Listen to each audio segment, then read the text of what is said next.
Well, welcome to One Decision, and particularly welcome Senator Chris Coons to this recording of the One Decision podcast. I'm joined, as I always am, by Sir Richard Dearlove. Hello. Chris, very nice to be with you. Good to be with you, Sir Richard. Really lovely to have you on the podcast today. I almost don't know where to start. We're here at the NATO summit. There is so much news that it's impossible to pick a place. But let's start, shall we, with what the most important thing about this NATO conference is to you.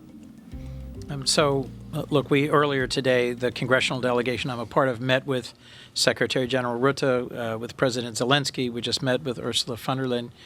And Europe and NATO in particular seem more united, more committed to their defense, more committed to an enduring partnership with the United States than I've seen in recent years, in a way that I think matters. There have been some real questions and concerns. The first time President Trump was in office, there was a great deal of tension with NATO, with the EU. His statements before becoming president and in his first few weeks led to grave concern about whether he would sustain support for NATO and support for Ukraine. Both of those seem to be moving in a positive direction. The critical minerals agreement was ultimately signed despite a very tumultuous and difficult meeting in the Oval Office between Trump and Zelensky some months ago. And we seem set for an announcement tomorrow by all 32 NATO member states to get to a 5% target. Look, there's been significant progress in recent years in terms of how much NATO members are spending on their defense. This is not just to satisfy the demands of an American president. This is based on a very real threat from Russia. Chancellor Merz was in the Capitol, I think, a week or two ago, sharing his assessment, and we've heard the same now in several meetings here, that Russia is rearming and building up its military far beyond what is required for the fight with Ukraine, for their continued aggression against Ukraine. They are preparing for war with NATO. And I think that is mobilizing and focusing the minds of all the folks I've talked to here. Do you think that 5% commitment is enough, though? Because it's 3.5% on hard defense spending, 1.5% on other things, including infrastructure spending and maybe border security. It's pretty broad. Now, some people say that that is part of defense nowadays. But if you're talking in the context of a potential Russian aggression against a NATO ally, is that really enough? It may not be, but we have to start moving in that direction. If it's not well coordinated, if we don't streamline, modernize, make more innovative our sclerotic and bureaucratic and antiquated procurement procedures, no amount of money will be enough. If we don't spend this money wisely, we'll simply dramatically increase our costs. We in the United States have between 4 and 5 sort of major defense manufacturing companies. They've really captured the markets. There's very few companies that make nuclear submarines, jet fighters, aircraft carriers. We are in the midst of trying to bring in private sector, innovative, technology-focused companies as we tackle with the consequences of the Ukraine conflict, drones, electronic warfare, counter-drone systems. But we have to accelerate it. We need European partners in doing this. We need to be less concerned about restricting each other from manufacturing and competing and more open to being the kinds of partners we were decades ago as NATO began, the kinds of partners we were under the very imminent pressure of Nazi aggression. Actually, you put your finger on something I think that's really important. I mean, okay, we're all talking about an increase in proportion of GDP, but actually, how do you spend it? Right. And it's very easy to talk about an increase. It's a much more complicated question. Right. We've just had the Strategic Defence Review in the UK, which actually contains a lot of sense, but it doesn't really express what programs you're going to focus on. And I mean, like in the United States, we have built, these very expensive long-term procurement programs, great sophistication, but 10, 15-year programs. Yes. We can't do that any longer. No. How do we get over this problem? So first, we have to really look hard at and learn the lessons of Ukraine. The lessons of Ukraine are that they have managed to survive and to fight hard by what we call MacGyvering. That's the name of a popular television show in the United States. I mean, think about it. They've received dozens of different platforms. There isn't one tank. There isn't one armored personnel carrier. There isn't one howitzer. They've got dozens of different types, and yet they've managed to without these complex supply chains and OEM contracts, they've managed to get them into the fight, service them, repair them, upgrade them. They've proved to be remarkably agile and innovative because they have to be. We have to have the same urgency. We lack urgency. We lack a sense that China might move on Taiwan in 2 years, that Russia might move on NATO in 2 years. Why And do if you we were think- acting like that, Why is that? Because we are seeing it. lack of focus. We are incredibly distracted. Social media is driving not just mental health challenges in our children and division in our electorates and our societies, but is distracting us from critical strategic focus. And no disrespect to President Trump, but a president who was elected by his mastery of Twitter, social media platform, is probably the most short attention span president I've ever seen. Now, he does still have some successes through that, through his combative, unpredictable style. But bluntly, the lack of a sustained critical focus on strategic issues is the biggest threat to our sort of Western shared values. And we don't just need to get better and smarter at procuring things like tanks and howitzers and armored personnel carriers. China believes they will leapfrog our advantages through artificial intelligence, scraping data from the world, and then winning in quantum computing, precision biology, and a half dozen other applications of AI. So we have to get faster, smarter, and more innovative today, not tomorrow. And sorry. No, but I was going to say, in the States, you've got all the high tech.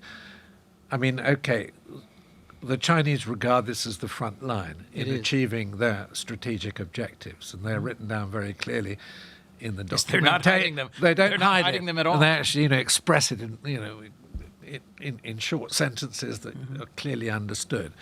But you have this fantastic tradition of innovation in the States. How do you divert that, let's say, away? I've just been at a tech conference in California. Everyone's talking about AI, but in a context which isn't really related so much to defense spending if you're there with the entrepreneurs. Well, now I'm going to comment in a way quite critical of our current administration. They are doing exactly the things that one would do if you were intent on destroying our advantage in competition and creativity.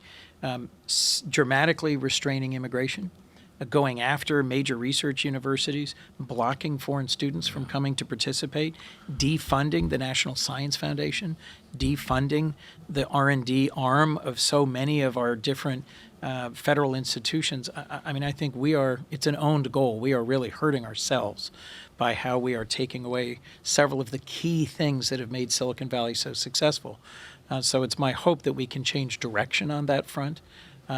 It was President Trump who, during the campaign, said foreign students who come to the United States to study all the hard sciences critical to AI should get a green card with their diploma. Now he's doing the exact opposite. Yeah. He's literally rounding people up in the streets and deporting folks who came to the United States as students. So we have to get smarter. We have to re-embrace the things that actually made us a global leader in innovation.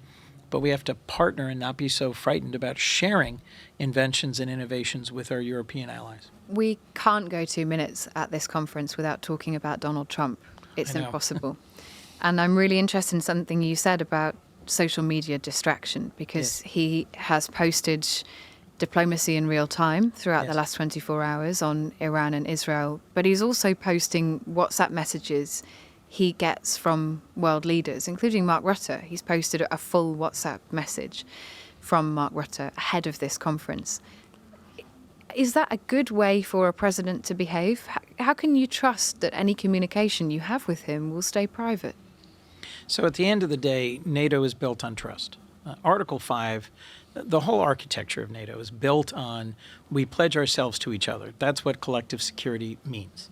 Our intelligence services, our research into critical technology areas, our shared commitment to security all rests on trust. So conduct that undermines trust and that suggests that what should be private communications can be public at any time at the whim of any particular leader degrades trust. And so I think it's harmful to do things that would lead the Secretary General of NATO to now have to answer hours of awkward and difficult questions.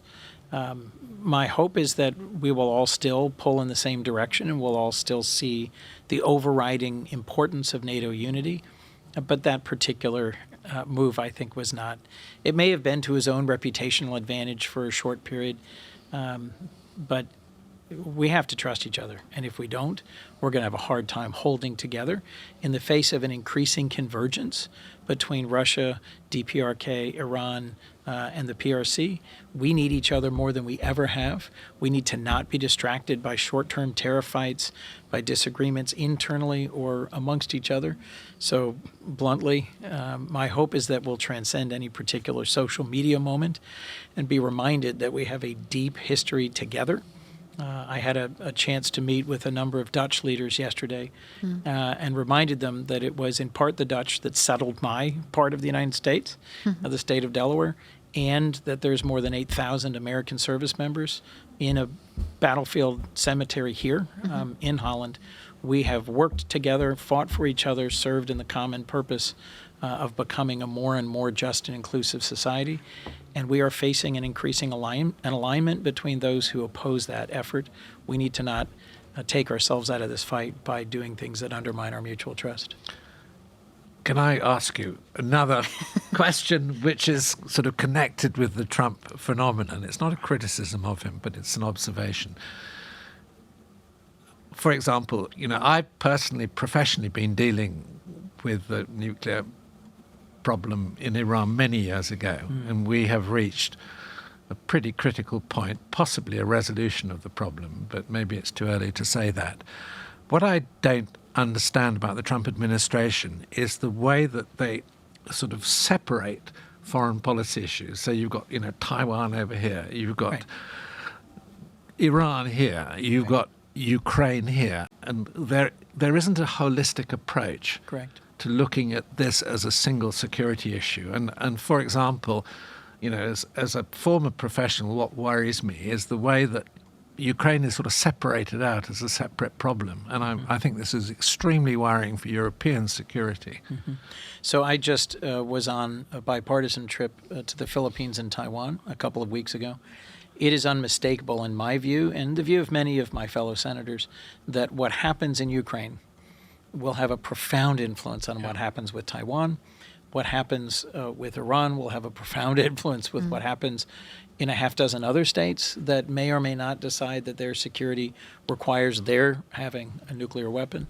It all connects. And to the extent that the United States builds trust, builds a global system, and invests in partnerships and alliances, I think we're stronger and safer.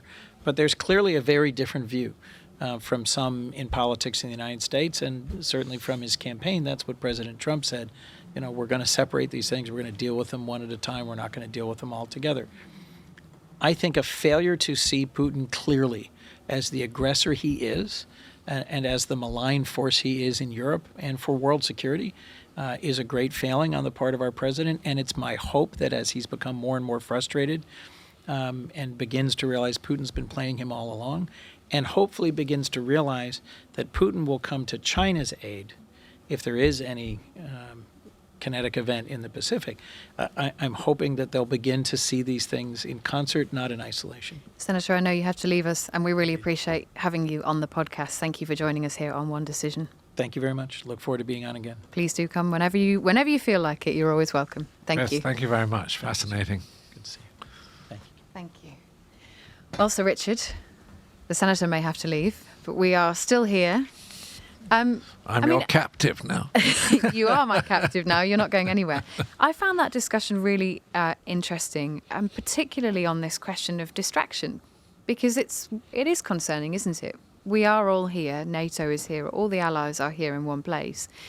And it's very difficult to keep people thinking about Ukraine and about Russia.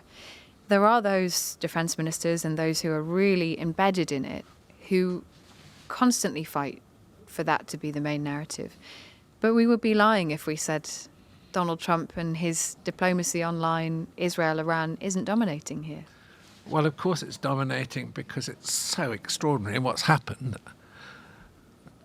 And I mean that really very striking that you could have a flight of 7 B-2 bombers that fly over Iran and attack the main. Although, for those of us who've known about this problem, it wasn't entirely unexpected, but it diverts attention, and because the tectonic plates in the Middle East are all beginning to shift. If you take the last 6, 8, 10 weeks, look what's happened. It's quite extraordinary, and you have this demonstration of absolutely raw Israeli power, which has proved to be irresistible in a way that I don't think any of Israel's opponents in the Middle East had imagined. So, what now are the political consequences of these huge changes? And the war in Ukraine has been running for 3 years. We've almost treated, I wouldn't say as a routine event, it's a dreadful event for the Ukrainians, it isn't routine at all, but it's been on our geopolitical menu for so long as such a big problem. Inevitably, when something big happens, you're going to look away and not forget about it, but not pay it maybe the attention it's due. Israel's planning of what's happened with Iran, it seems to me, has been happening over a really long period of time. This is not something that Benjamin Netanyahu has struck on overnight or in the last couple of months. This is a long-term ambition. Some people say it's almost the thing that he can't see around. The issue of Iran is the issue that defines him in his own role. What do you think happens now if there is a ceasefire between these two countries, if there is a new nuclear agreement? What next for Israel? Well, what next for Israel is probably more of the same. So there is no end? Well, there is an end to the immediate confrontation, I think. And, for example, there is an end in Syria because you have a different type of regime which has been disarmed. So Syria no longer is a nodal point of opposition for Israel. Maybe you have a fundamental change in Lebanon because instead of Lebanon being hollowed out and ruled by Hezbollah, maybe you're going to actually have a Lebanese government which will have power to implement its decisions, which it didn't do in the past. And, of course, the key to all of this is now what happens in Iran, which is, you only got to look at the map. It's a massive country. It's 3 times bigger than France. Is that huge, right? Yeah. Population of 90 million? I think 90, yeah. Yeah. And the key question is, can the theocratic government survive this crisis? Because let's face it, it's strategic. His contribution to the, let's say, rebirth or reconstruction of NATO means that he can have a reasonably positive feeling about his achievements. He hasn't pulled the rug. And as the senators just told us, there is a positive aspect now to his attitude towards NATO, and the worst hasn't happened. Okay, there are still problems, but nowhere near things have happened in terms of the dire predictions as to the sort of undermining of NATO, the collapse of NATO. NATO's going in the opposite direction. It's getting much, much stronger. So that's a positive. And I think that, since that terrible confrontation in the White House with Zelensky, actually there have been evidence of an improvement in that relationship. So maybe, there will be a better outcome. And let's face it, the use of B-2s to attack the Iranian nuclear installations in the way that it was conducted was an extraordinary demonstration of the power and the reach of the United States in defense and security terms. That must have an impact on everyone watching. And you think, my God, no other country in the world could even begin to think of attempting that. Come close to attempting that. I was looking on my phone because I was trying to find a post that Donald Trump had put on Truth Social. He has posted a WhatsApp message from Mark Rutte. So I gather, but I haven't actually seen it yet. Well, he seems to have posted it in full. And it is a message that essentially says, great for you to be heading to the summit, Mr. President. You have succeeded in bringing everybody together. This is your victory. You are the only American president that could have done this. Is that the right tone, do you think, to be taking with Donald Trump? Because it strikes me that that's quite a, if not patronising, it's certainly a very deferential tone. Yeah, it is deferential. And maybe one could do it differently. But given Trump's character, why not? I think we get very caught up in the dramatic, in the sort of drama of the exchanges with Trump. But what's important about dealing with Trump is the essence of the outcome, and not really to be fazed by the language, by the swearing, by the rudeness.